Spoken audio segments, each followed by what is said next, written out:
تو دنیا کی زندگی جو ہے وہ واقعتاً ایک اعتبار سے قید خانہ ہے. قید حیات و بند غم اصل میں دونوں ایک ہیں. جب تک یہ زندگی رہے گی غم بھی لگا رہے گا، تکلیفیں لگی رہیں گی، مصائب آتے رہیں گے، انسان کو دکھوں کا سامنا رہے گا، واسطہ رہے گا. موت سے پہلے آدمی غم سے نجات پائے کیوں؟ ظاہر بات ہے جب تک زندگی ہے تو غم ہے، تو موت سے پہلے نجات نہیں مل سکتی. اگرچہ اس کے بعد کا اگلا مرحلہ جو ہے، جو حقیقت کو جاننے والے ہیں وہ تو جانتے ہیں کہ اس کے بعد تو غم کا اور بڑا کڑا مرحلہ آنے والا ہے. اب تو گھبرا کے یہ کہتے ہیں کہ مر جائیں گے، مر کے بھی چین نہ پایا تو کدھر جائیں گے.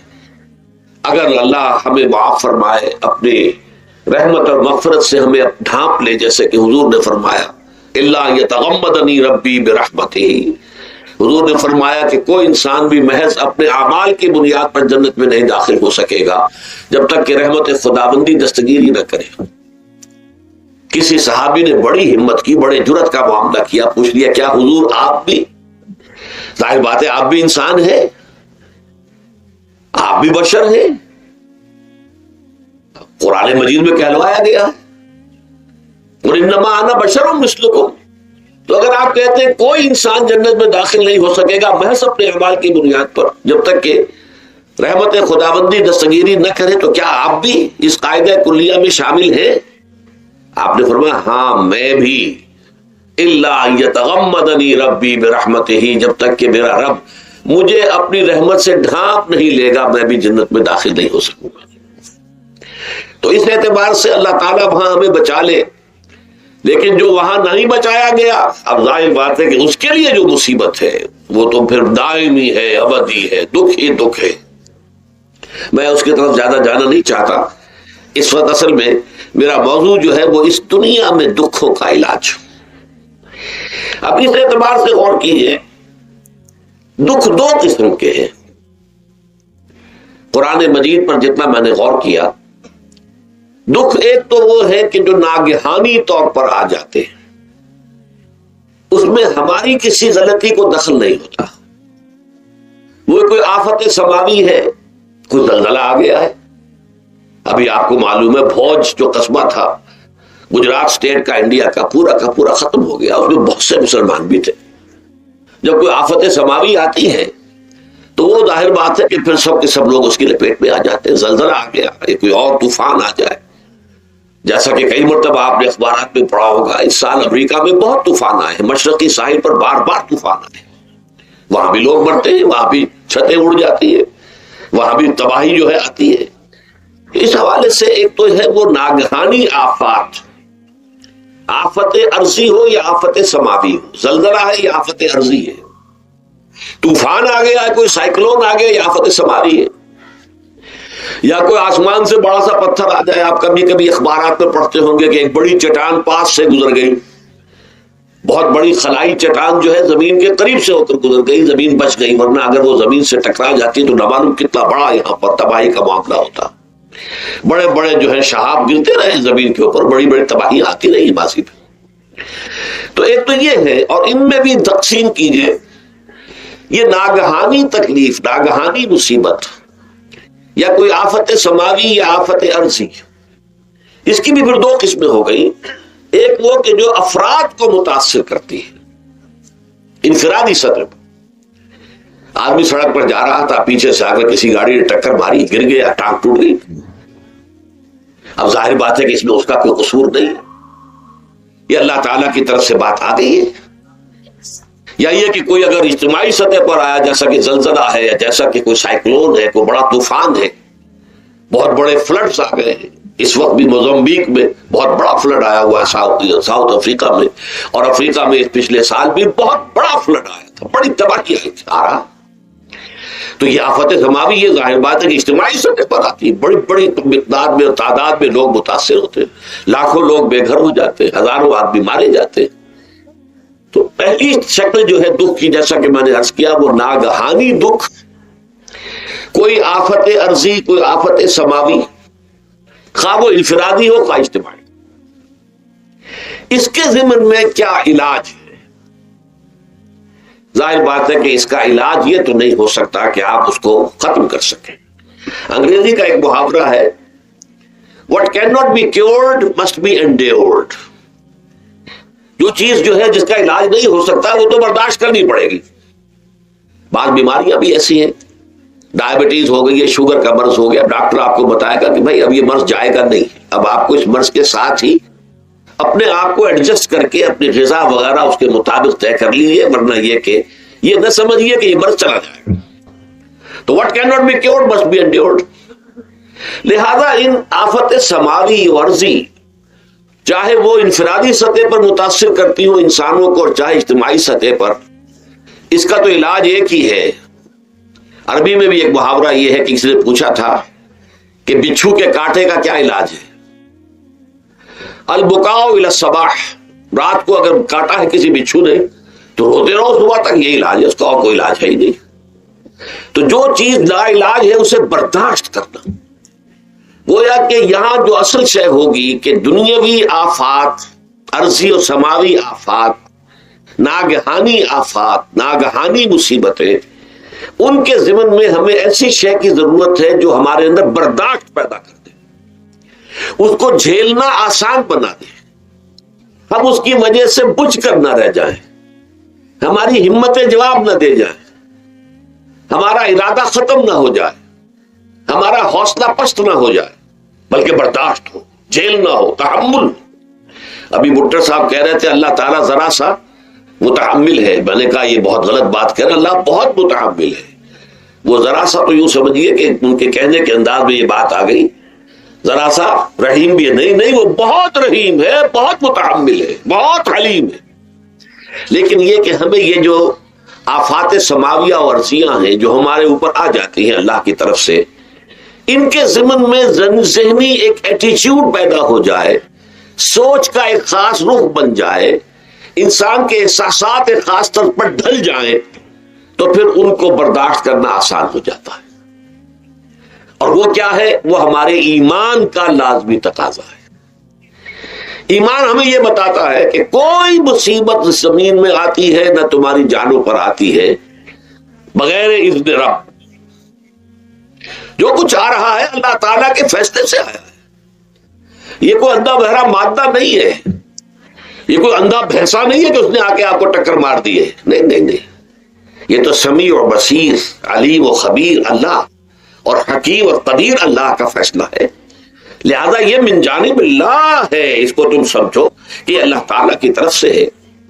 اور جب اللہ کی طرف سے ہے تو سورہ آل عمران میں فرمایا بیدہ الخیر, اس کے ہاتھ میں تو خیر ہی خیر ہے. یعنی بظاہر تمہیں محسوس ہوتا بھی ہو کہ یہ میرے لیے تکلیف دہ بات آ گئی ہے, تو اس کو یوں سمجھو کہ اس کا نتیجہ جو میرے حق میں نکلے گا وہ خیر ہوگا.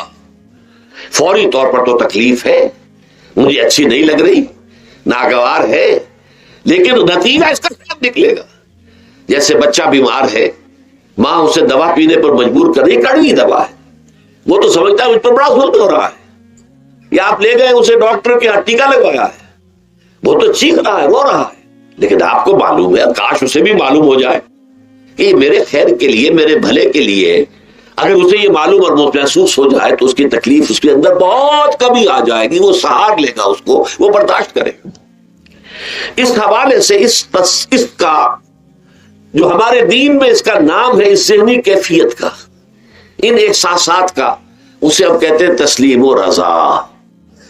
جو کچھ آ رہا ہے اللہ کی طرف سے آ رہا ہے, لہذا سر تسلیم خم ہے. اے اللہ ہم قبول کرتے, رضا ہر حال میں تیری رضا پر راضی ہے, جو تیرا فیصلہ ہے ہمیں بصر و چشم قبول ہے. تسلیم و رضا, ہم بھی تسلیم کی خو ڈالیں گے, بے نیازی تیری عادت ہی صحیح. اللہ تو بے نیاز ہے, لیکن اللہ تو ہمارے لیے جو بھی تکلیف کا تو نے فیصلہ کیا, تسلیم کی خو ڈالیں گے, عادت پیدا کر لیں گے اپنے اندر کہ ہر ساقی ماریخ عین الطاف است, کہ میرا ساقی میرے پیالے میں جو کچھ ڈال دے اس کا لطف و کرم ہے. یہ مقام رضا ہے. یہ ایمان کا ایک ایسا تقاضا ہے کہ جس کو ہم کہیں گے ایمان کی حلاوت, ایمان کی مٹھاس. اگر آپ کا منہ کڑوا ہو جائے تو آپ چینی کھاتے ہیں تاکہ منہ کا ذائقہ ٹھیک ہو جائے. اگر تکالیف کی وجہ سے, دکھ کی وجہ سے آپ کے احساسات کے اندر کوئی خرابی پیدا ہو رہی ہے, یہ جو مقام رضا ہے یہ اس کے لیے قند ہے، یہ اس کے لیے چینی ہے، یہ اس کے لیے شہد ہے، یہ اس کی تلخی کو ضائع کر دینے والی شے ہے کہ اللہ تیری رضا پر راضی، راضی برضائے رب۔ اب اس کے ضمن میں سمجھیے، یہ تو اصولی بات میں نے آپ کو بتا دی، اس کی 3 کیفیات ہو سکتی ہے کیوں اللہ کی طرف سے یہ چیزیں آتی ہیں۔ سب سے پہلی شے ہے، اب وہ جو آیات میں نے سنائی تھی وہ سن لیجیے پہلے ترجمہ۔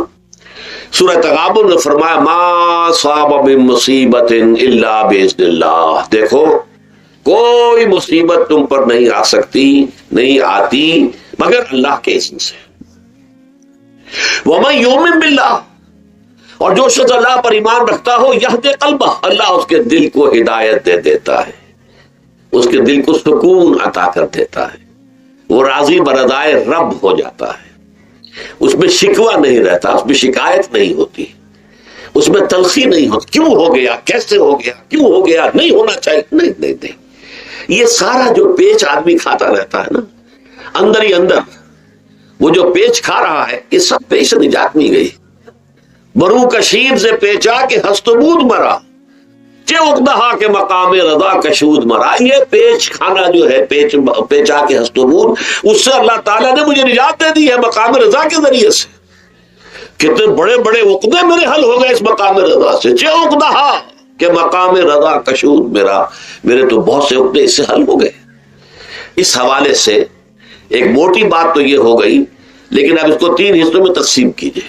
پہلی بات یہ کہ یہ اللہ کی طرف سے آزمائش کے طور پر آتے ہیں۔ آزمائش، میرا بندہ اس پر صبر کرتا ہے یا نہیں، یا میرے خلاف بکواس کرنے پر آمادہ ہو جاتا ہے۔ اللہ تو ایسا ہے، اللہ نے تو ہم پر کبھی کرم کیا ہی نہیں ہے، اللہ تو ظالم، معاذ اللہ معاذ اللہ معاذ اللہ۔ کہیں ایسا تو نہیں، میرا بندہ جو ہے تکلیف کو جھیلتا ہے میری وجہ سے، یہ سمجھ کے کہ اللہ کی طرف سے آئی۔ یہ سب جو ہے یہ بہت بڑی کامیابی ہے اگر انسان کو حاصل ہو جائے۔ اور اس صبر کے نتیجے میں 2 اور باتیں پیدا ہوتی ہیں۔ یہ مضامین علیحدہ علیحدہ دروس کے اندر آتے رہے ہیں، لیکن آج ایک نئے عنوان کے تحت جمع ہو کر آ رہے ہیں۔ پہلی بات یہ ہوتی ہے کہ یہ امتحان کا نتیجہ کیا نکلتا ہے کہ آپ نے ایک امتحان پاس کیا تو آپ کے اگلے درجے میں ترقی ہو جاتی ہے۔ 5ویں کا امتحان پاس کر لیا نا تو 6ٹھی میں جائیں گے، اب 6ٹھی کا امتحان پاس کریں گے تو 7ویں میں جائیں گے، 7ویں کا پاس کریں گے تو 8ویں میں۔ درجہ بدرجہ انسان کی دینی، ایمانی اور روحانی ترقی کا ذریعہ یہ آزمائش بن گئی۔ جتنا اس میں صبر ہوگا، جتنا اس میں تسلیم و رضا جو ہے آپ حاصل کرتے جائیں گے تو آپ کے درجے بلند ہوتے چلے جائیں گے۔ آپ کا امتحان کڑے سے کڑا آئے گا، بڑے سے بڑا آئے گا، مشکل سے مشکل تر آئے گا۔ ایک وقت میں ایم اے کا امتحان بھی آپ کو دینا ہوگا، ایک وقت میں ہو سکتا ہے پی ایچ ڈی کے لیے تھیسس آپ لکھیں، پھر اس کے اوپر جو ہے ٹیم بیٹھی ہوئی اور آپ سے وہ بحث کرے، جرا کرے آپ سے، وہ بھی کرنا ہوگا۔ لیکن یہ کہ اگر پرائمری ہی میں فیل ہو گئے تو اس کا سوال ہی پیدا نہیں ہوتا کہ کبھی آپ ایم اے کا یا پی ایچ ڈی کا تھیسس بھی لکھیں۔ اور اسی کو دوسرے انداز میں کہا گیا ہے قرآن مجید میں، وَلِيُبْلِيَ الْمُؤْمِنِينَ مِنْهُ بَلَاءً حَسَنًا۔ اصل میں ابلا کہتے ہیں، بلا یبلو جو ہے عربی زبان میں آتا ہے آزمانا۔ خلق الموت والحیات لیبلوکم ایکم احسن عملا، یہی معنی ابتلا کے، ابتلا یبتلی آزمانا۔ ابلا یبلی جو آتا ہے باب افعال سے، اس میں آتا ہے کسی کو کسی تکلیف میں ڈال کر اس کو نکھارنا، کہ اس کا جوہر نکھر جائے، اس کے اندر جو خیر ہے وہ اور چمک جائے، لوگوں کو بھی معلوم ہو جائے کہ یہ شخص اس مقام کا اہل ہے، اس کے اندر یہ صلاحیت ہے، اس میں یہ قوت موجود ہے۔ تو یہ گویا کہ اہل ایمان کی صلاحیتوں کو نکھارنے کے لیے اور ان کے درجات کی ترقی کے لیے بھی اللہ تعالیٰ دنیا کے اندر یہ مصیبتیں اور امتحانات جو ہیں آزمائش کے حوالے سے افراد پر بھی اجتماعی طور پر ملاتا ہے۔ اور ایک اس کا اور بھی ہے، اہل ایمان پر اس طرح کے ابتلاء و آزمائش کی ایک نوعیت اور بھی ہے، اور وہ یہ ہے کہ جو بھی آپ سے غیر ارادی طور پر، یا یہ کہ آپ نے کوئی گناہ ارادی طور پر بھی کر لیا، اللہ تعالیٰ اس کی سزا اسی دنیا میں دے کر آخرت کی سزا سے محفوظ کر دیتا ہے۔ گویا کہ اس سے بڑا خیر کیا ہوگا؟ یہاں کی سزا کیا ہے، جھیل لی آپ نے، بخار آ گیا، ٹانگ ٹوٹ گئی، چلیے 3 مہینے آپ بستر پر پڑے رہے گا، اور کیا ہوا؟ کچھ نہیں. لیکن یہ کہ آخرت کی سزا ملتی ہے بہت عظیم ہوتی. لہذا کفارہ بناتا ہے اللہ تعالیٰ گناہ، ان جو بھی گناہ ہو گئے ہیں، غلطیاں ہو گئی ہیں، ان کا کفارہ اللہ تعالیٰ بندہ مومن کے لیے. حضور کی ایک حدیث ہے، اس کا متن مجھے اس وقت یاد نہیں ہے، کہ مومن کا معاملہ عجیب ہے. اسے کوئی تکلیف پہنچتی ہے، صبر کرتا ہے، وہ اس کے گناہوں کا کفارہ بن جاتا ہے. اور اگر کوئی خوبی ملتی ہے تو اللہ تعالیٰ کا شکر ادا کرتا ہے، اس کے درجات بلند ہو جاتے ہیں. تو یہ معاملہ جو ہے اللہ تعالیٰ کی طرف سے بندہ مومن کے حق میں خیر، کہ در حقیقت اس کے ان گناہوں کی پاداش کہ جو اس نے یہاں کر لیے ہیں، یہی دنیا میں دے کر دھو دیا جائے، پاک کر دیا جائے. جیسے آپ کو معلوم ہے دھوبی جو ہے کپڑے کو بھٹی میں چڑھاتا ہے، گرم پانی میں ڈالتا ہے تاکہ اس کا میل نکلے. اس کے آگے پٹکتا بھی ہے ذرا اس کو تاکہ وہ میل اچھی طرح چھٹ جائے اس سے. اسی طرح اگر دنیا میں ہمارے میل چھٹ جائیں، دنیا میں اگر ہمارے گناہ دھل جائیں، تو یہ بڑے نفع کا سودا ہے، بڑے نفع کا سودا ہے، بڑے نفع کا سودا ہے. اس اعتبار سے آپ غور کیجئے کہ اگر یہ حقائق ہمارے سامنے رہے تو کیا کوئی تکلیف دنیا کی ہمیں بھاری محسوس ہوگی؟ ہمیں تو بتایا یہ گیا ہے کہ عسیٰ ان تکرہوا شیئا وہو خیر لکم وعسیٰ ان تحبوا شیئا وہو شر لکم واللہ یعلم وانتم لا تعلمون. ہو سکتا ہے کہ تم کسی چیز کو ناپسند کرو، ذرا آنے کہ اسی میں تمہارے لیے خیر ہے، تمہیں نہیں پتا. اور ہو سکتا ہے تم کسی چیز کو پسند کرو، ذرا آنے کہ اس میں تمہارا شر ہے، لیکن تمہیں نہیں معلوم. اللہ یعلم وانتم لا تعلمون، اللہ جانتا ہے تم نہیں جانتے. اس حوالے سے سبردم بتو مایا خیشرا خدانی حساب کم و بیشرا. اے اللہ، اس کو کہتے ہیں تفویض. یہ سورہ تغابن کے درس میں یہ تمام مضامین تفصیل سے آتے ہیں کہ ایمان کے جو باطنی ثمرات ہیں اس میں سب سے پہلے مقام رضا ہے، پھر تفویض ہے، توکل ہے. آپ محنت کر رہے ہیں، محنت کر رہے ہیں، محنت کر رہے ہیں، نتیجہ نہیں نکلا. ایک نتیجہ یہ نکلے، ایک بچے نے بہت محنت کی، دن رات کام کیا، فیل ہو گیا امتحان میں. اب صدمے سے کمر ٹوٹ سکتی ہے اس کی، لیکن نہیں، ہو سکتا ہے کہ اللہ تعالیٰ نے اسی میں میرے لیے خیر رکھی. اس لیے کہ ہماری محنت سے کچھ نہیں ہوگا، ہمارے مادی وسائل سے کچھ نہیں ہوگا، ہوگا اللہ کے اذن سے، اللہ کی مرضی سے، اللہ کی مشیت سے. یہ ہمارے لیے خاص طور پر اس اعتبار سے بہت اہم نقطہ ہے. ہم سب راہ حق کے مسافر ہیں، اپنے اپنے بس پڑتے محنت کر رہے ہیں، وقت بھی صرف کر رہے ہیں، مال بھی صرف کر رہے ہیں، محنت کر رہے ہیں، مشقت کر رہے ہیں. لیکن فرض کیجئے جیسا کہ ہے، پھر واقع فرض کیا کیجئے، وہ تو واقع سامنے کی بات ہے، نتائج نکلتے نظر نہیں آ رہے، قدم نہیں بڑھ رہے، ہماری طرف لوگوں کا رجوع عام نہیں ہے. ٹھیک ہے، اس پر قطعاً بدل ہونے کی بات نہیں. یہ اللہ تعالیٰ کی مشیت میں ہوگا، جب وہ چاہے گا تب ہوگا. ہمارا کام یہ کہ اپنا فرض ادا کیے چلے جائیں بس، اور نتیجے سے بالکل ذہن کو اپنے منقطع کر لیں، ذہن کا کوئی تعلق آپ کے نتیجے کے ساتھ نہ رہے.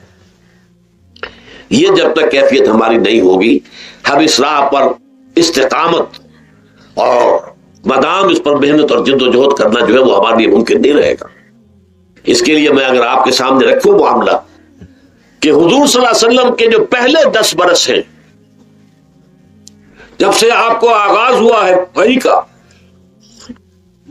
اس کے بعد سے پہلے 10 برس دن رات کی محنت، شدید مشقت، یہاں تک کہ اللہ بھی روک رہا ہے نبی آپ اپنے آپ کو ہلاک کر لیں گے، لعلک باخع نفسک الا یکونوا مؤمنین، کیا آپ اپنے آپ کو صدمے میں ہلاک کر لیں گے؟ یہ مان نہیں لا رہے، اس قدر صدمہ. لیکن اس کے ساتھ یہ ہے کہ یہ نہیں ہے کہ نتیجہ نہیں نکل رہا تو کام چھوڑ کے بیٹھ جائے، نہیں، معاذ اللہ، معاذ اللہ. نتیجہ نہ نکلے تو حضرت نوح علیہ السلام کی عمر بھی اگر حضور کی ہوتی 950 برس بھی حضور دعوت دیتے تھے، آپ کا کام تھا، آپ کا فرض تھا. حضرت نوح علیہ السلام بھی تو آخر اللہ کے ایک بندے تھے، اللہ کے رسول تھے، 950 برس تک دعوت دی ہے. فلبث فیہم 1000 سنۃ الا 50 عاما. یہ تو ہم مانتے ہی نا، اگر قرآن کے اندر نص قطعی صریح الفاظ نہ ہوتے کہ 950 برس تک رہے، ورنہ یہ بات سمجھ سے بالا تر ہے. عام طور پر معلوم ہوتا ہے کہ اس دور میں ابھی عمر زیادہ تھے لوگ. بہرحال جو میں نے عرض کیا تھا کہ دکھ جس سے انسان متاثر ہوتا ہے، اس کی ایک قسم وہ ہے کہ جو ہماری ہمارے ارادہ اور اختیار سے باہر، اللہ کی مشیت سے، اللہ کے اذن سے، اللہ کی مرضی سے آتا، اس کے لیے ہمارا کام صرف برداشت ہے۔ جو شے بھی ہمیں برداشت کی صلاحیت عطا کر دے وہی اس کا علاج ہے۔ جیسے آپ کو معلوم ہے کہ بخار بہت تیز چڑھا ہوا ہے، اس کی دوا نہیں ہے اسپرین یا کوئی اور پیراسیٹامول، بخار کی شدت کو کم کر دے گا، وہ کوئی علاج نہیں ہے۔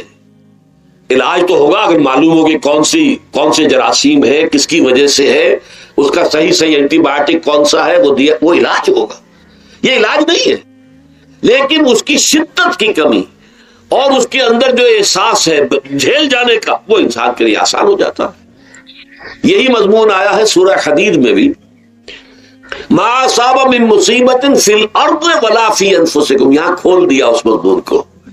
میں نے عرض کیا تھا نا کہ یہ آفت سماوی بڑے پیمانے پر بھی ہو سکتی ہے، زمین میں یعنی زلزلہ آ گیا، فلڈ آ گیا، طوفان آ گیا، ولا فی انفسکم، خاص تمہاری جان میں، تمہیں بخار ہو گیا، تمہیں ٹی وی لگ گئی، تمہیں کوئی اور بیماری آ گئی، تمہیں کینسر ہو گیا، معاذ اللہ ہوتا ہے، آخر ہوتا ہے، دنیا میں انسانی زندگی کے ساتھ یہ ساری چیزیں لگی ہوئی ہیں۔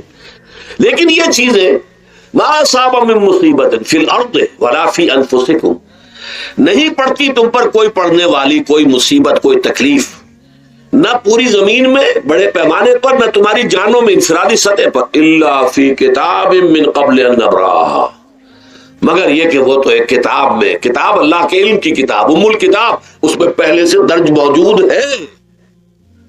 یہ الٹ ٹپ نہیں ہو گیا، یہ اچانک نہیں ہو گیا۔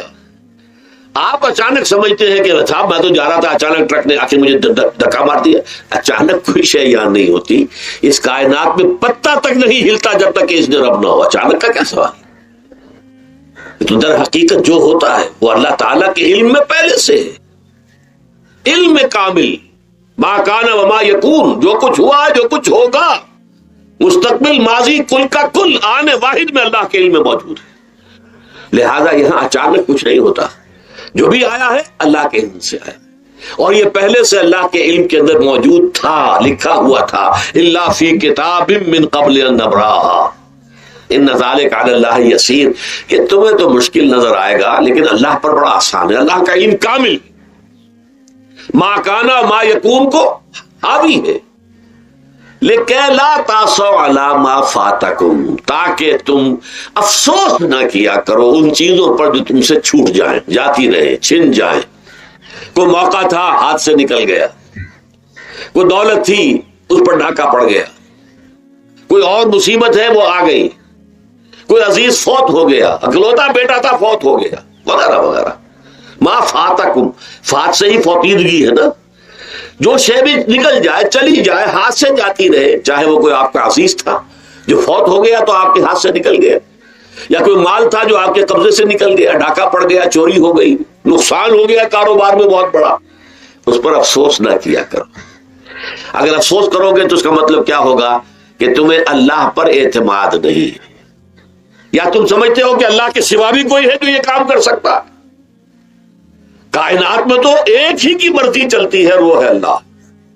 لہذا اگرچہ وہ کسی کے ذریعے سے تکلیف آپ کو پہنچی ہے، کسی نے آپ کو پتھر مارا ہے، وہ پتھر ہو سکتا ہے آپ کو نہ لگتا، لگ گیا ہے تو اللہ کے فیصلے سے لگا ہے، اس کا باپ بھی نہیں پتھر مار سکتا آپ کو اگر اللہ کا اذن نہ ہو۔ لہذا آپ پتھر مارنے والے کو بھی مجرم سمجھیے، ٹھیک ہے، اس سے بھی قصاص لینے کا آپ کو حق ہے، لیکن یہ جان لیجئے کہ جو آیا ہے پتھر وہ اذن رب سے آیا۔ اب ظاہر بات ہے کہ اگر یہ کیفیت ہوگی تو غصہ اتنا نہیں ہوگا اس شخص پر کہ جس نے یہ کام کیا ہے، بلکہ ہو سکتا ہے آدمی مسکرا کے رہ جائے، جیسے کہ وہ میں واقعہ سناتا رہا ہوں اپنے دروس میں کہ ایک درویش منش آدمی جا رہا تھا، جو رب کرے سو ہو، جو رب کرے سو ہو، جو رب کرے سو ہو۔ کسی شخص نے پتھر اٹھا کر دے مارا، اس کے سر پہ لگ گیا کہ اس نے پیچھے پلٹ کر دیکھا کس نے مارا ہے۔ اس نے کہا مجھے کیا دیکھتے ہو، جو رب کرے سو ہو، یہ تو رب کے مارے سے۔ اس نے کہا مجھے تو یہ پتھر رب کے مارے ہی لگا ہے، لیکن میں دیکھ یہ رہا تھا بیچ میں کس کا منہ کالا ہو گیا، اپنے لیے کس نے ایک گناہ کما لیا، اپنے لیے کس نے ایک مصیبت جو ہے وہ مول لے لی، وہ بیچ میں تم آ گئے ہو، پتھر اللہ کی طرف سے آیا ہے، لیکن اس کا عذاب، اس کا وبال تم پر آ جائے گا۔ بہرحال یہ تو میں نے عرض کیا آپ کے سامنے، وہ چیزیں کہ جو آ جاتی ہیں، وہ تکالیف، وہ مصائب جو اللہ کی طرف سے من جانب اللہ ہے، اس میں آپ کسی کو مورد الزام نہیں ٹھہرا سکتے، وہ آپ پر آ گیا۔ دوسری تکلیفیں وہ ہے جن کے لیے فارسی میں کہتے ہیں خود کردہ، اپنے ہاتھوں جو مصیبتیں آتی ہیں۔ اس کے لیے میں نے آپ کو سورہ شورى کی آیت سنائی، ما اصابکم من مصیبت فبما کسبت ایدیکم ویعفو عن کثیر۔ جو مصیبت بھی تم پر آتی ہے انسانوں، وہ تمہارے اپنے ہاتھوں کے کرتوتوں کی وجہ سے آتی ہے، اور ابھی تو اللہ بہت سی چیزوں کو تو معاف بھی کرتا رہتا ہے، ہر تمہاری غلطی پر پکڑتا نہیں ہے، ہر خطا کے اوپر تمہیں سزا نہیں دیتا ہے، کوئی سزائیں معاف بھی کرتا رہتا ہے، عفو و درگزر سے بھی کام لیتا ہے، بہت متحمل اور حلیم بھی ہے، بہت رحیم اور غفور بھی ہے اور کریم بھی ہے۔ لیکن یہ کہ یہ جان لو کہ ایک مصیبتیں وہ ہیں جو تمہاری اپنی پیدا کرتی ہیں، بما کسبت ایدیکم، تمہارے اپنے ہاتھوں کی کمائی۔ یہ کون سی خود کردہ؟ یہ در حقیقت ہے اجتماعی نظام جو انسان بناتا ہے۔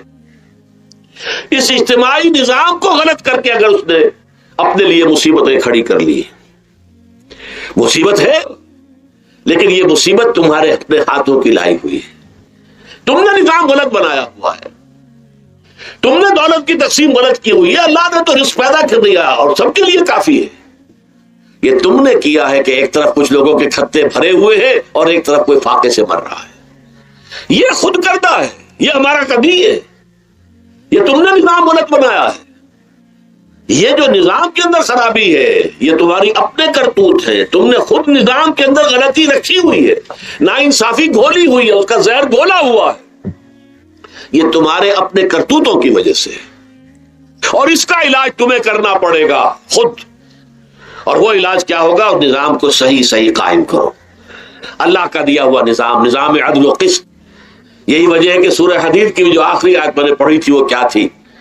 اللہ تعالیٰ فرماتا کہ ہم نے تو اپنے رسولوں کو بھیجا اس لیے، کتابیں نازل اس لیے کی، لقد ارسلنا رسلنا بالبینات، ہم اپنے رسولوں کو بھیجتے رہے معجزوں کے ساتھ، واضح نشانیوں کے ساتھ، وانزلنا معهم الکتاب والمیزان، ان کے ساتھ ہم نے کتاب اتاری، میزان اتاری۔ یہ سارا کچھ ہم نے کس لیے کیا؟ لیقوم الناس بالقسط، تاکہ لوگ عدل پر قائم۔ اب اگر تم نے اس عادل پہ نظام کو چھوڑ کر اللہ کے دیے ہوئے نظام کو تج کر تم نے خود اپنا نظام بنا لیا، تو ظاہر بات ہے سرمایہ دار جب نظام بنائے گا تو وہ مزدور کے بارے میں نہیں سوچ سکتا، اسے تو اپنی مصلحتیں نظر آئیں گی، اس کے سامنے تو اپنا نفع ہوگا، جتنا زیادہ سے زیادہ نفع کما لو، جتنا ان مزدوروں کا خون نچوڑ سکوں نچوڑ لو۔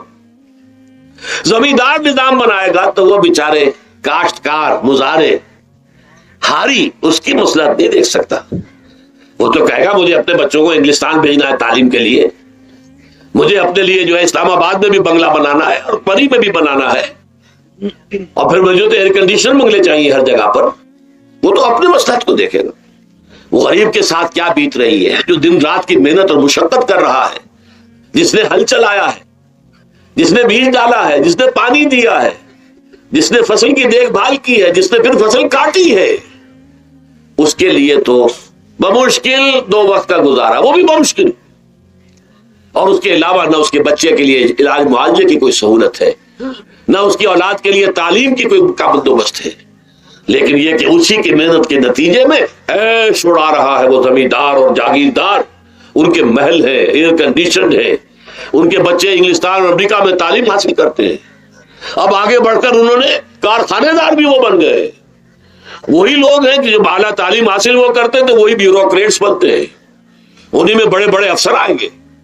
عام آدمی جو ہے وہ تو شاذ نکل آتے ہیں، کچھ لوگ بہت ذہین بچے بھی ہوتے ہیں، غربا کے بچے بھی ہوتے ہیں، کبھی کبھی نکل آتے ہیں، لیکن وہ تو کوئی 1-2 دانے ہوں گے ایسے جو بہت ہی انتہائی طور پر غیر معمولی طور پر ذہین ہو۔ عام بچہ کہاں کرے گا، کیسے جائے گا؟ لہذا وہ پیچھے رہ جائے گا، وہ جونیئر کلرک ہوگا یا بہت تیر مارے گا سینئر کلرک ہو جائے گا، اپر گریڈ کلرک ہو جائے گا لوور گریڈ کلرک سے بڑھ کر۔ اللہ خیر صلی اللہ، یہ کمشنر کون ہوں گے، ڈپٹی کمشنر کون ہوں گے، یہ تو ظاہر بات ہے اسی، سیکریٹری کون ہوں گے، یہ 22 گریڈ والے کون ہوں گے، 21 گریڈ والے کون ہوں گے، ان کی اکثریت انہی لوگوں میں سے ہوگی۔ اس حوالے سے یہ جو غلطی، یہ جو دکھ ہے، یہ دکھ تمہارا اپنا پیدا کرتا ہے اور خود کردہ رہا علاج نہیں، اس کا علاج اور کچھ نہیں ہے جب تک کہ تم خود اپنے طرز عمل کو نہیں بدلو گے۔ اب یہ جو دکھ ہے میں اس میں سے چند کو آپ کے سامنے گنوانا چاہتا ہوں۔ دیکھیے، سب سے پہلا دکھ جو دنیا میں انسان نے خود پیدا کیا سماجی سطح پر، یہ پیدائشی طور پر نیچ ہے اور یہ پیدائشی طور پر اونچا ہے۔ یہ مصلی ہے اور یہ سید ہے۔ ہمارے ہاں تو پھر بھی اللہ کا فضل ہے کہ اتنا زیادہ فرق و تفاوت نہیں۔ ہندوؤں میں یہ شودر ہے اور یہ برہمن ہے۔ علم حاصل کرنا برہمن کا حق ہے، شودر کا حق ہی نہیں ہے۔ اور شودر کے کان میں اگر اشلوک بھی پڑ جائے کہیں بغیر ارادے کے، کہیں جا رہا تھا اور کہیں گیتا کے اشلوک ہو رہے تھے، اس نے سن لیے، تو اس کی سزا کیا ہے؟ سیسا جو ہے اس کو پگھلا کر اور وہ اس کے کان میں ڈال دیا جائے تاکہ سماعت ہی ختم ہو جائے۔ دنیا میں یہ کس نے کیا بھائی؟ یہ خود انسان نے کیا۔ یہ ظلم انسان اپنے اوپر ڈھا رہا ہے، یہ اونچ نیچ اس نے خود بنائی ہے۔ ہمارے یہاں بھی ہے، اتنی نہیں ہے۔ مصلی کا کیا مقام ہے آپ کے معاشرے میں؟ سید کچھ بھی ہو، بدماش ہو، زانی ہو، سید ہے، اس نے تو جھک کر اس کے گوڑے کو ہاتھ لگائیں گے۔ لیکن یہ کہ دوسرا شخص جو ہے مصلی، کتنا ہی نیک ہو، بھلا ہو، پارسا ہو، وہ برابر جو ہے چارپائی پر بھی بیٹھنے کا حقدار نہیں۔ یہ ساری اونچ نیچ ہم نے پیدا، اللہ نے نہیں کیا تھا۔ اللہ نے تو تمام انسانوں کو مساوی پیدا کیا۔ اللہ کے رسول یہ فرما کر گئے، لا فضل لعربی علی عجمی ولا لعجمی علی عربی ولا لأحمر علی اسود ولا لأسود علی احمر الا بالتقوی کلکم بنو آدم وآدم من تراب۔ دیکھو، کسی عرب کو کسی اجمی پر فضیلت نہیں ہے، کسی اجمی کو کسی عرب پر کوئی فضیلت نہیں ہے، کسی گورے کو کسی کالے پر فضیلت نہیں ہے، کسی کالے کو کسی گورے پر فضیلت نہیں ہے، الا بالتقوی۔ یہ اگر فضیلت ہے تقوی، کون خدا ترس زیادہ ہے، کس کے اخلاق زیادہ بلند ہے، کون نیک اور پارسا زیادہ ہے، کون لوگوں کی خدمت زیادہ کرتا ہے، اس کے اعتبار سے درجہ بلند ہوگا۔ پیدائشی طور پر تمام انسان بالکل مساوی ہے۔ پھر ہمارے معاشرے میں جو ظلم ہوتا ہے، دو طبقات ہیں جو حضرات سورہ نساء پڑھتے ہیں، اس میں سب سے پہلے دو طبقات جو کہ گرے ہوئے تھے اس معاشرے میں اور آج بھی گرے ہوئے، ایک یتیم اور ایک عورت۔ ان دونوں کے لیے ابتدائی سے سورہ نساء کے اندر جو ہے احکام آئے تو ان کے بارے میں آئے۔ یتیموں کو ان کا مال ہڑپ کر جانا، ان کو دھکے دینا۔ ارأیت الذی یکذب بالدین فذلک الذی یدعو الیتیم ولا یحض علی طعام المسکین۔ تم نے کبھی غور کیا اس شخص پر جو کہ جزا و سزا کا منکر ہے؟ وہی ہے کہ جو یتیم کو دھکے دیتا ہے۔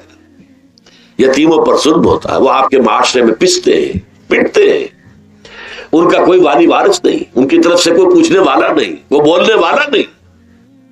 اور پھر یہ کہ اگر اس کا باپ کو مال چھوڑ گیا ہے تو وہ چچا کھا جائیں گے، کوئی اور ولی کھا جائیں گے، حلال کر دیں گے، حرام کر جائیں گے۔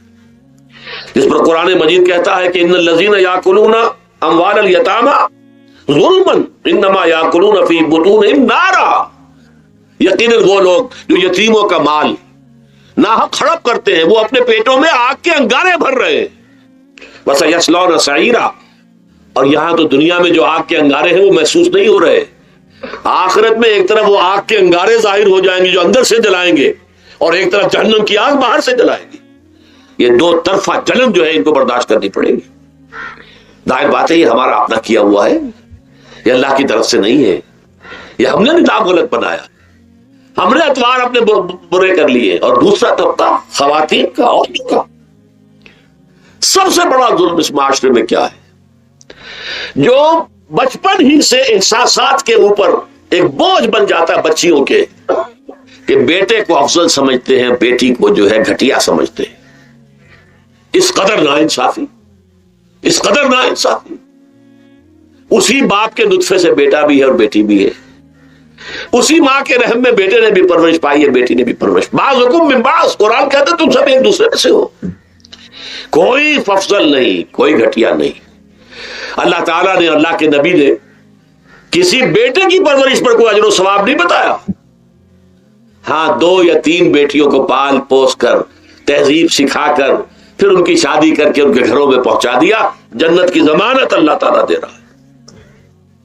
اور سب سے بڑی بات یہ کہ سب سے زیادہ محبوب انسان حبیب اللہ محمد ہے صلی اللہ علیہ وسلم، اور محمد کو اللہ نے بیٹے نہیں دیے بھی تو لے لیے، بیٹیاں دی، 4 بیٹیاں دی، اور کتنی محبت کرتے تھے محمد صلی اللہ علیہ وسلم کی بیٹیوں سے، خاص طور پر حضرت فاطمہ سے، وہ تو آپ سیرت میں پڑھیے کتنی محبت، کس قدر محبت، سب سے چھوٹی تھی شاید اس لیے۔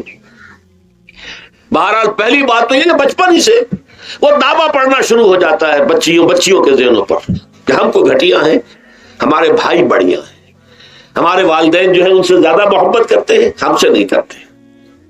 پھر شادی میں اکثر و بیشتر لڑکیوں کی مرضی کا کوئی خیال نہیں کیا جاتا، یہ ظلم ہے جو ہم کر رہے ہیں۔ لڑکی کی مرضی کے بغیر، اس کے اذن کے بغیر، اس کی اجازت کے بغیر کوئی شادی نہیں ہو سکتی۔ زبردستی وہ بھیڑ بکریاں نہیں کہ جس کے ہاتھ چاہا آپ نے بیچ دیا، معاذ اللہ ثم معاذ اللہ ثم معاذ اللہ۔ یہ ضرور ہے کنواری بیٹی ہے تو اس سے صرف آپ نے پوچھا اور وہ خاموش رہی، بس یہ بھی کافی ہے۔ البتہ یہ کہ اگر کوئی سیبہ ہے جس سے پہلے نکاح ہو گیا تھا، بیوہ ہو گئی، یا پہلے شادی تھی ایک خلا لے لی، طلاق لے لی یا طلاق ہو گئی، اس کو تو کہنا پڑے گا کہ ہاں مجھے کوئی اعتراض نہیں ہے اگر میری فلاں شخص سے شادی کر دی جائے، اس کے بغیر نکاح ہو نہیں سکتا۔ پھر ان سب کے اوپر سب سے بڑا ظلم، یہ تو اللہ تعالیٰ آپ کو توفیق دے تو دوسرا رکوع سورہ نساء کا پڑھیں، کتنی تاکید کے ساتھ احکام آئے ہیں وراثت کے۔ وراثت مما قل منہ او کثر، چاہے زیادہ مال کسی نے چھوڑا ہو چاہے تھوڑا سا چھوڑا ہو، لیکن وراثت کے احکام جو ہیں ان کو نافذ کرنا ہوگا۔ نصیبا مفروضا، یہ اللہ کی طرف سے حصے ہیں جو مقرر کر دیے گئے ہیں۔ لیکن ہمارے معاشرے میں کون ہے جو بیٹیوں کو دینے کو تیار ہو اور بہنوں کو دینے کو تیار؟ مجھے تو حیرت ہوئی تھی، مالا کنڈ میں آپ کو معلوم ہوگا ایک دفعہ بڑی تحریک چلی تھی شریعت کے نفاذ کی۔ مولوی صوفی محمد صاحب بڑے نیک آدمی ہیں، بہت، اس میں کوئی شک نہیں، 80,000 کا مجمع لے کر جلوس لے کر وہ چل پڑے تھے اسلام آباد کی طرف۔ جیسے ابھی اکرم آوان صاحب نے دھمکی دی تھی کہ 3 لاکھ میرے پاس ہیں، لیکن وہ 3 لاکھ میں سے وہ تو ان کے ہاں جمع جو ہوئے مشکل 5 سے 6,000 آدمی جمع ہوا تھا کوئی، لیکن یہ تو 80,000 کو مالا کنڈ سے دے کر اور دریا اٹک تک تو پہنچ گیا تھا۔ اللہ کا بندہ 80,000 کا قافلہ وہاں روکا گیا۔ لیکن ان سے بھی جب میں نے جا کر بات کی کہ مولانا شریعت آپ نافذ کروانا چاہتے ہیں، لیکن کیا آپ بچیوں کو بھی وراثت کا حق دینے کو تیار ہیں؟ کیا نہیں، یہ تو رواج کا معاملہ ہے۔ میں نے کہا لا حول ولا قوت الا باللہ، اگر یہ رواج کا معاملہ ہے تو باقی چیزیں بھی رواج کی ہیں، پھر شریعت بدل چکی ہے، اب شریعت کا رواج نہیں رہا، ساری شریعت چھوڑ دیا۔ لیکن ان کی نیکی کی بات ہے یہ کہ پہلے توجہ کبھی ان کی ادھر نہیں ہوئی، لیکن میری یہ بات جو ہے ان کو لگ گئی ان کے دل کو۔ اگلی مرتبہ جب ان سے ملنے گیا تو انہوں نے کہا کہ اب میں نے بیعت لینی شروع کی ہے لوگوں سے کہ وہ اپنی بیٹیوں کو بھی حق دیں گے، وراثت کے اندر تقسیم کر کے دیں گے حصہ۔ لیکن یہ کہ اس وقت تک انہوں نے کہا تھا ابھی کل 28 آدمیوں نے بیعت کی ہے، وہ 80,000 سے بیعت یہ لینی آسان کام نہیں ہے۔ 80,000 کو جوش دلا کر شریعت کے نام پر لا کر ٹکرا دینا یہ آسان کام ہے، لیکن 80,000 سے یہ بیعت لینا کہ پورے شریعت پر عمل کریں گے یہ بہت مشکل ہے۔ یہی تو وجہ ہے ہمارا قافلہ اگر سست گام ہے تو کیوں ہے؟ ہم یہ کہتے ہیں کہ پہلے میدان میں آنے سے پہلے اپنی ذات پر اپنے گھر میں دین نافذ کرو، پھر باہر نکلو، اپنی معاش اور اپنی معاشرت پر اسلامی شریعت نافذ کرو، پھر باہر آ کر اسلام کا نعرہ لگانے کا تمہیں حق پہنچتا ہے، ورنہ نہیں۔ اگر تمہاری اپنی ذات پر دین نافذ نہیں، چہرے پر 12 بجے ہوئے ہو، اللہ تعالیٰ کے نبی کی سنت کا کہیں آثار دور دور تک نظر نہ آ رہے ہو، روزانہ پھاوڑا چلا رہا ہو آدمی نبی کی سنت کے اوپر شیو کر رہا ہو، اور پھر وہ کہے میں اسلام چاہتا ہوں، بھائی اللہ کے بندے پہلے ذرا یہ کمی پوری کر لے۔ اور اگر تیرے کاروبار میں کوئی حرام شے ہے، تیری معاش میں کوئی حرام شے ہے، کوئی سودی معاملہ کیا، ختم کر اس کو اللہ کے بندے۔ بینک کی سروس کر رہا ہے، چھوڑ اس کو۔ اگر یہ کام کر لو. بے پردگی اختیار کی ہوئی ہے. اللہ نے تو پردہ سکھایا ہے, اللہ کے نبی نے پردہ سکھایا ہے, شریعت اسلامی نے پردہ رکھا ہے. مردوں اور عورتوں کا اختلاط پسند نہیں ہے. اس پر عمل کرو, پھر آنا میدان میں, پھر دوسروں کی غلطی جو ہے بتانا اس کو کہ یہ تم غلط کر رہے ہو, مشرف تم یہ کر رہے ہو غلط کر رہے ہو, فلاں تم یہ کر رہے ہو غلط کر رہے ہو, نواز شریف تم یہ کر رہے ہو غلط کر رہے ہو. لیکن یہ ہے کہ اس سے پہلے اپنے اوپر, اس لیے میں نے آپ کو بتا دیا وہ واقعہ کہ انہوں نے بتایا, بعد میں اور بھی آگے ہوں گے انشاءاللہ, مجھے امید ہے. لیکن جب میں ملا تھا تو انہوں نے کہا تھا ابھی صرف 28 آدمیوں نے بیٹھ کی. بہرحال عورتوں کا ایک حق ہے جو حضور نے بیان فرمایا اور قرآن مجید نے بیان کیا. عاشروہن بالمعروف, عورت کا اکرام ہو, بیٹی کی حیثیت سے بھی, بہن کی حیثیت سے بھی, بیوی کی حیثیت سے بھی, اور ماں کی حیثیت سے تو سمجھو کہ جنت جو ہے وہ ماں کے قدموں تلے. الجنت تحت اقدام الامہات, فرمان ہے محمد رسول اللہ صلی اللہ علیہ وسلم کا. لہذا اکرام, عورت کا اکرام, عورت کی عزت, بیٹی کی حیثیت سے بھی, بہن کی حیثیت سے بھی, بیوی کی حیثیت سے بھی, اور ماں کی حیثیت سے بھی. عاشروہن بالمعروف, اپنی بیویوں کے ساتھ رہو بھلے طریقے پر, نیک طریقے پر, اچھے طریقے پر. حضور نے یہاں تک فرمایا خیارکم لأہلیکم وانا خیرکم لأہلی. دیکھو مسلمانوں, اے میرے صحابیوں, تم میں سے بہتر لوگ وہ ہیں جو اپنے گھر والوں کے حق میں بہتر ہیں, نرمی کرتے ہیں. عورت کے بارے میں یہ بھی فرمایا, ایک مرتبہ سواری تیز دوڑا رہے تھے جو بھی اونٹ کو لے کے جانے والے تھے, جبکہ ہودج میں کچھ خواتین سوار تھیں. حضور نے فرمایا دیکھو نا, یہ نگینے ہیں جو سوار ہیں, ان کو زیادہ دھکے نہ لگواؤ تیز تیز اونٹ چلا کر. ان کے ساتھ نرمی ہو, ان کے ساتھ نیکی کی جائے, ان کے احساسات کا خیال رکھا جائے, ان کے ساتھ زیادتی نہ ہو. مار پیٹ کا کیا سوال, معاذ اللہ ثم معاذ اللہ. ان کے ساتھ جو ہے عاشروہن بالمعروف, بھلے طریقے پر گزارا کرو. یہاں تک فرمایا ہو سکتا ہے کہ کسی وجہ سے تمہاری بیوی جو ہے تمہاری نگاہوں سے گر جائے, اب آپ کے دل میں اتنی محبت نہیں رہی, لیکن اللہ فرماتا ہے دیکھو ہو سکتا ہے کہ اس میں کوئی پہلو ایسا ہو, تلاش کرو, کوئی پہلو ایسا ہو بہتری کا کہ جس کی وجہ سے تلاش کر کے اس کو اپنی نگاہوں میں مرکوز کر لو, تاکہ اس کے تمہارے دل میں اس کے لیے محبت دوبارہ اثر نہ ہو. اس پہلو کی وجہ سے جو تمہاری نگاہ سے اوجھل تھا, وہ اچھائی اس میں ہے, سیرت کی اچھائی ہے. صورت بہت اچھی نہیں ہے, اللہ نے سیرت اچھی دے دی ہے. جو کچھ دیا, جو اچھائی ہے, جو بھلائی ہے, اس کو تلاش کرو اور نگاہ کو وہاں پر جماؤ تاکہ تم ان کے ساتھ اچھا سلوک کر سکے. اس سے آگے آئیے, معاشی میدان ہے سب سے زیادہ سخت اور سب سے زیادہ کٹھن اور سب سے زیادہ ظالمانہ نصاب. اس میں سب سے بڑا ظلم جو ہمارے پاکستان میں ہے وہ یہ زمینداری, غیر حاضر زمینداری, اور یہ جاگیرداری. محنت کرے کسان مزدور ہاری, عیش کرے جاگیردار زمیندار. یہ اس سے بڑا ظلم اور کوئی نہیں ہو سکتا. اور چونکہ ہماری معیشت بنیادی طور پر زرعی معیشت ہے, ہمارا تو زیادہ تر جو آبادی کا طبقہ ہے وہ کاشتکار ہے, لہذا سب سے بڑا ظلم جو ہو رہا ہے وہ در حقیقت یہ زمینداری, غیر حاضر زمینداری اور جاگیرداری. اب اس میں سمجھ لیجئے اس بات کو اچھی طرح, کتنا بڑا ظلم ہے. ایک شخص خود شہر میں رہ رہا ہے, لاہور میں, ساری سہولتیں اسے حاصل ہیں. کتنی سہولت ہوتی ہے, ٹوٹی کھولی اور پانی آ رہا. دیہات میں جا کے بیچارے کاشتکار کو معلوم ہو سکتا ہے کہیں سے دور سے پانی کھینچ کر لانا پڑتا ہو کسی کنویں سے. کہاں اسے یہ سہولت ہے کہ ٹوٹی کا کان مروڑا اور پانی حاضر. کہاں یہ سہولت ہے کہ بجلی کا بٹن اوپر سے نیچے کیا اور بکا روشن ہو گیا. یہ ساری سہولتیں بھی لے رہا ہے اور وہ تنخواہ بھی لے رہا ہے کوئی, یا کوئی کاروبار بھی کر رہا ہے, اور ایک زمین اس کے پاس ہے, فلاں ضلع میں میرا رقبہ ہے, اس رقبے پر جو کاشت کر رہا ہے آ کر اس کی کمائی میں سے, اس کی فصل میں سے آدھا بٹا کر لے جاتا ہے. کیا حق پہنچتا ہے اسے؟ یہ مزارعت جو ہمارے ہاں جس کو جائز قرار دے دیا گیا, یہ دور ملوکیت میں جائز قرار دیا گیا. بادشاہت جو ہے وہ چلتی تھی, جیسے آپ نے کن کھجورا دیکھا ہے, اس کے بہت سی ٹانگیں ہوتی ہیں. کن کھجورے کی کتنے پاؤں ہوتے ہیں؟ سینکڑوں.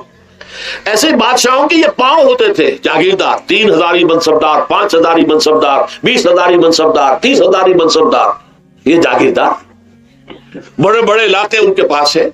اب ظاہر بات ہے کہ وہ خود تو کاشت نہیں کر سکتے نا، انہیں تو مزارع چاہیے، لہذا مزارعت کے جائز ہونے کا فتویٰ دیا گیا۔ جب اسلام میں بادشاہت آ گئی، ملوکیت آ گئی اور جاگیرداری آ گئی، جو ملوکیت کے پاؤں ہے وہ کنسلے کی طرح، کل کھجورے کی طرح اس کے پاؤں ہے، تو وہ تو جاگیردار ہے۔ یہ ہے جس کی وجہ سے امام ابو حنیفہ نے کہا مزارعت حرام ہے، جس کی زمین ہے وہ کاشت کرے، یا حضور کی حدیث ہے کہ چاہے اپنے بھائی کو دے دے تو ایک دانہ لینے کا حقدار نہیں۔ اگر تو تمہارا کوئی اور ذریعہ معاش نہیں ہے تو ٹھیک ہے، جاؤ کاشت کرو، تمہارا کوئی اور ذریعہ معاش ہے، تمہارا کاروبار ہے، تمہاری دکان چل رہی ہے، تم ملازمت میں ہو، تمہیں تنخواہیں مل رہی ہے، تمہارا پروویڈنٹ فنڈ بھی جمع ہو رہا ہے، تمہیں تو تمہارے ریٹائرمنٹ کے بعد وہ پینشن بھی مل جائے گی، اور اس کے ساتھ ساتھ تم نے یہ ظلم روا رکھا ہوا۔ زمین اگر ہے یا تو جاؤ کاشت کرو، ورنہ یہ کہ اس زمین کو دے دو اپنے کسی بھائی کو، ملکیت تمہاری رہے گی، کاشت وہ کرے گا تو جو فصل ہوگی اس کی برداشت بھی وہی کرے گا، وہی لے کر جائے گا۔ یہ فتویٰ ہے امام اعظم امام ابو حنیفہ رحمۃ اللہ علیہ کا، یہی فتویٰ ہے امام مالک، امام دار الحجرہ، امام مدینہ، امام مالک رحمۃ اللہ علیہ کا، دونوں کا فتویٰ۔ اور عظیم ترین یہی دو ہے، اولین بھی یہی دو ہے، عظیم ترین بھی یہی دو ہے۔ امام شافعی بھی شاگرد ہے امام مالک کے، امام احمد ابن حنبل شاگرد ہے امام شافعی کے۔ ٹاپ پر کون ہے؟ امام ابو حنیفہ، ان کے شاگردوں میں قاضی ابو یوسف اور امام محمد امام ظفر، ادھر امام مالک، ان کے شاگردوں میں پھر امام شافعی، پھر ان کے شاگرد امام احمد ابن حنبل۔ ٹاپ پر دونوں یہ کہہ رہے ہیں کہ حرام، مزارعت حرام، جس کی زمین ہے خود کاشت کرے۔ یہاں یہ ہے کہ خود کاشت نہیں کر سکتا تو اپنے بھائی کو دے دے، بس ٹھیک ہے، اس میں سے کوئی حصہ لینے کا وہ حقدار نہیں ہے۔ جو محنت کرے، جو خون پسینہ اپنا لگائے، وہی اس سے ساری جو ہے آمد بھی اس کو حاصل ہونی چاہیے۔ یہ مجھے حال ہی میں، یہ آپ کے علم میں ہونا چاہیے، یہ فتویٰ دیا ہے قاضی ابو یوسف اور امام محمد نے کہ مزارعت حلال ہے، جائز ہے۔ شرطیں لگائی انہوں نے کہ بیج بھی زمیندار دے، کوئی جانور وغیرہ ہے تو وہ بھی زمیندار کا ہو، اگر کوئی ٹریکٹر ہے تو اس کی بھی پیمنٹ جو ہے زمیندار کرے، یہ ہے شرطیں۔ یعنی اس کا کوشش کی ہے کہ اس جاگیرداری کا ڈنک جو ہے کم ہو جائے، اس مزارعت کے اندر جو مضرت ہے وہ کم ہو جائے، لیکن یہ کہ اصلاً اسے جائز قرار دے دیا۔ ہمارے ہاں کون شرطوں کو کون دیکھتا ہے، آداب کو کون دیکھتا ہے، قواعد و ضوابط کو کون، ہنیئن مریا، جیسے کہ ماں کا دودھ پیتے ہیں ایسے ہی یہ مزارعت کی جو آمدنی ہے اس کو کھا رہے ہیں۔ حرام ہے، حرام ہے، حرام ہے۔ حال ہی میں ابھی ملاقات ہوئی میری مولانا زاہد الراشدی صاحب، آپ کے بہت قریب گجرانوالے میں جو اس کی سب سے بڑی مسجد ہے اس کے خطیب ہیں، انہوں نے بتایا ملا علی قاری نے بھی یہ لکھا، جو بہت بعد کے حنفی جو ہے وہ فقیہ ہے، کہ دلائل تو وہی ہیں جو امام ابو حنیفہ نے دیے ہیں، دلائل تو ان کے ساتھ ہیں، لیکن مصلحت ہے جو جس کے تحت یہ فتویٰ دیا گیا۔ یہاں تک کہ مولانا شبیر احمد عثمانی کے ساتھ دست راست سمجھ لیجئے ظفر احمد عثمانی رحمۃ اللہ علیہما، انہوں نے بھی یہ لکھا ہے کہ دلائل تو امام صاحبی کی رائے کے حق میں جاتے ہیں، لیکن یہ کہ ہمارے ہاں تقلید کا ایسا ایک قلادہ گردنوں میں ڈال دیا گیا ہے، کیونکہ ہمارے بزرگوں نے فتویٰ دے دیا، قاضی ابو یوسف نے، امام اور قاضی اور امام محمد نے، لہذا فتویٰ تو اسی پر چلے گا۔ میں نے ان سے بات کی، ان کا ڈٹ کر میں نے کہا میدان میں آئیے، نہ کام کیجیے، جب تک یہ مزارعت ختم نہیں ہوتی ہے، جب تک جاگیرداری اور زمینداری ختم نہیں ہوتی ہے، اس ملک میں کوئی سیاست صحیح آ ہی نہیں سکتی۔ یہ سیاست تو وڈیروں کا، جاگیرداروں کا، بڑے بڑے زمینداروں کا کھیل ہے۔ یہ آپ نے پتہ نہیں نام سنا ہے کہ نہیں، میوزیکل چیئرز گیم، یہ ہوتا ہے ان کا کھیلنے والوں کا، بہت زیادہ دولت والے جو ہے ان کا کھیل ہے، ان کو کام تو کوئی کرنا نہیں ہوتا، جاگیردار ہے اسے کو کام، وہ بیٹھ کر ایک کلب بنا رکھی ہے، یہ پارلیمنٹ کیا ہے، کلب ہے، وہاں بیٹھ کے وہ اپنا وقت گزاری کرتے ہیں۔ یہ پوائنٹ آف آرڈر آ گیا ہے، اور یہ جو ہے ہماری حقوق جو ہے پریولیج موشن آ گئی ہے، وہ کرتے نہیں گفتگو بیٹھ کر۔ تو یہ جان لیجئے کہ ظلم یہ ظلم کس نے کیا ہے؟ یہ خود کردہ ہے، یہ ہم نے اس نظام کو برداشت کیا ہوا ہے. جب تک ہم نہیں اٹھیں گے یہ نظام ختم نہیں ہوگا.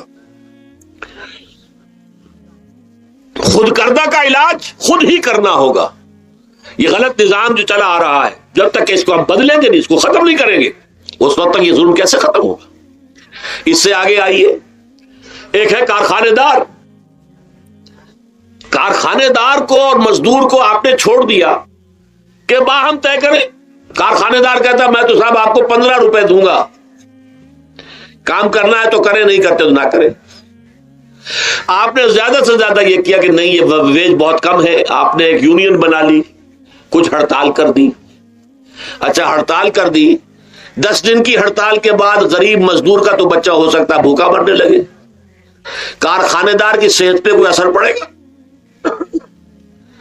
اس میں لاکھوں ہے، کروڑوں ہے، اس کی صحت پر کوئی اثر نہیں پڑتا. لہذا یہ ظلم ہے. اس ظلم کا علاج کیا ہے؟ اگر یہ ضمانت ریاست کی طرف سے ہو، حکومت کی طرف سے، کہ اگر تمہیں تمہاری مناسب مزدوری نہیں ملتی مت کرو کام، لیکن تمہارے بچے کو بھوکا ہم نہیں مرنے دیں گے، تمہیں سبسسٹنس الاؤنس دیں گے، ان امپلائمنٹ الاؤنس دیں گے، ہم زکوٰۃ کا نظام قائم کریں گے جس کے تحت کے انڈر رائٹ کر دیں گے، طے کر دیں گے، لکھ دیں گے کہ ہر شہری کی بنیادی ضروریات کی کفالت ریاست کے ذمے ہے.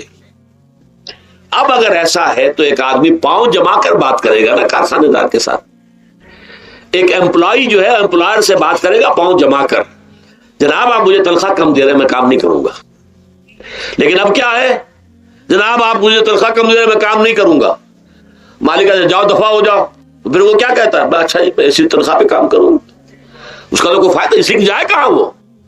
مارکیٹ میں تو سرمایہ داروں کا گٹھ جوڑ ہے، انہوں نے کارٹلز بنا رکھے ہیں.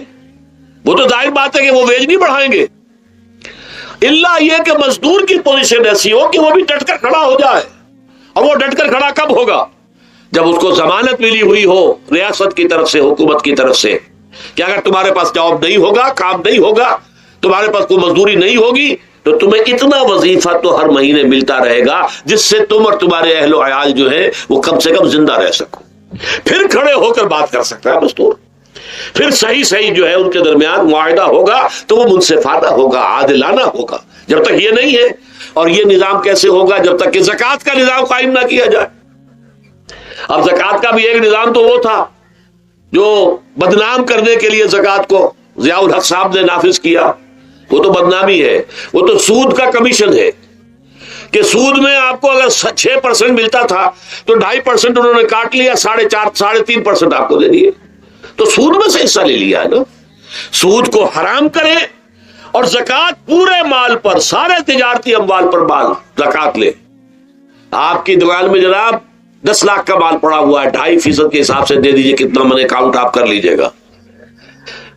کوئی ایک ہے اسٹاکسٹ، آپ کے گودام میں اتنا اسٹاک پڑا ہوا ہے، اتنی مالیت کا 2.5% دیجئے. تمہاری اتنی بھیڑیں بکریاں ہیں، اتنی بھیڑیں اتنی بکریاں نکال دو. جب تک کہ تمام اموال میں سے زکوٰۃ نہ لیجیے. یہ کیا کہ بینک کے اندر جو جمع ہے اس پر سے زکوٰۃ کاٹ لی. انا للہ و انا الیہ راجعون. نام اس کا زکوٰۃ رکھا ہے اور خیرات کا ایک نظام بنا دیا. کچھ خیرات اور کچھ سیاسی جو ہے اپنا ہتھ کنڈا، کہ وہ کے ناظمین زکوٰۃ جو بن رہے ہیں اور زکوٰۃ کونسلیں بن رہی ہیں، وہ سب کون ہیں؟ جو ہمارے سیاسی طور پر ہمارے ساتھی ہیں، ہمارے ورکرز ہیں. اور پھر جتنے غبن ہوئے ہیں اور جتنا اس کے مس اپروپریشن، سب کو معلوم ہے ہمارے معاشرے میں آخر اگر حکومت کے جتنے محاصل ہیں وہ غبن ہوتے ہیں تو زکوٰۃ کا کیوں نہیں غبن ہوگا؟ زکوٰۃ کو آسمان سے اتری ہے، بلکہ زکوٰۃ میں سے غبن کرنا تو آسان ہے، اس لیے کہ سود میں سے کاٹا ہوا ہے. اس میں تو انسان جو ہے وہ برا بھی محسوس نہیں کرے گا کہ یہ تو سود ہے، لعنت ہے، اگر اس کو میں نے کچھ ہضم کر لیا تو کیا ہو گیا. جب تک کہ یہ دو نظام نہیں آئیں گے، اور تیسرے یہ کہ سود کے ذریعے سے جب تک کہ یہ ظلم، سود کا نتیجہ کیا نکلتا ہے؟ اصل میں ہمارے عام آدمی سمجھتے ہیں سود کہ اچھا ہے جی، کیا ہے، ایک آدمی نے پیسے جمع کرائے ہیں، اب اسے ہر مہینے اتنا پیسہ مل رہا ہے. عام آدمی بھی ہمارے ہاں یہ جو پٹھانوں والا سود ہے، یہ جو سود خور گاؤں میں بیٹھے ہوئے ہیں جو بہت بڑی شرح کے اوپر سود دیتے ہیں اور خون چوس جاتے ہیں لوگوں کا، اور ان کے کسی طریقے سے قرضے ختم، ان کو تو سبھی برا کہتے ہیں. کوئی ایک آدمی بھی آپ کو نہیں ملے گا کہ ان کے لیے کلمہ خیر کہے، ان کے لیے کسی نرمی کا یا ان کے لیے کسی بھی آسانی کا کوئی مطالبہ کرے. البتہ یہ جو بڑا سود ہے، بینک کا سود، کاروباری سود، اس کی شناخت لوگوں پر واضح نہیں ہے. یہ ایک بہت بڑے پیمانے پر یہ برائی جو ہے آپ کو انڈیویجول پر نہیں نظر آ رہی. انڈیویجول تو بظاہر سمجھتا ہے ایک فرد، بھائی ٹھیک ہے میں دکان کے لیے مجھے قرض چاہیے تھا، مجھے قرض مل گیا، میں اپنا کاروبار کر رہا ہوں، تو میں جو کمائی کر رہا ہوں اس میں سے بینک کو بھی حصہ دے رہا ہوں اپنا، اس کا سود کا. اس میں کیا خرابی ہو گئی؟